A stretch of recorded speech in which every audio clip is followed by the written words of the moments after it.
In my classroom, I currently have 7 multilingual students, and 2 of which are newcomers, so they are new to the United States. Number 1, we gotta welcome Miss Kangas back. Yay! Welcome back, Miss Kangas. Thank you.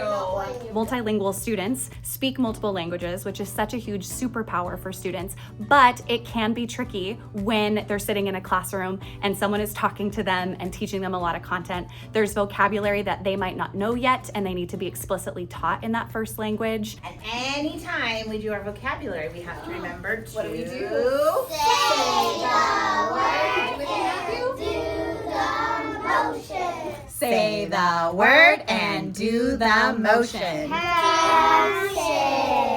So students practice using the word orally, practicing it in a sentence, and there's always a hand gesture associated, and students know that that's what we do when we learn our vocabulary words. Colony. Can you say the word colony? Colony. Good. Can we clap it and say colony? Colony. How many syllables in colony? Can you show me on your hands? We get to decide intentionally what those vocabulary words are and those hand motions that we're going to use. And then my kiddos are using those throughout the day, which really includes all students. So ready? My turn. Colony. Your turn. Colony. And colony means a place. Say a place. A place. And then my turn. Ruled by another country. Your turn. Ruled by another country. And what's our word? Colony. So then when it comes time for them to actually put pen to paper, they've got all of that. They don't have to spend that brain power. You'll see them doing the hand motions as they write to help them recall that vocabulary, but they're able to then really focus on the mechanics of writing, like sounding out words and putting capitals and periods. So we're going to be teaching you this new structure for how to write informational writing. For example, in first grade, students need to have an introduction, they need to have reasons, and then they need to have some sort of sense of closure. We explicitly teach each component also with gestures and practice each piece orally and then put it all together. Being able to do something by yourself.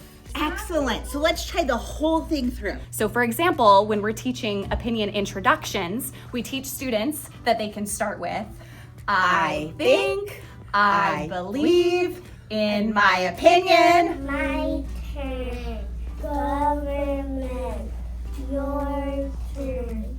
Government. And students get a lot of time to practice orally with a partner, share in front of the class so we can all give feedback and so teachers can give feedback. And we do all of that before we get to the writing piece. Who makes laws? Government.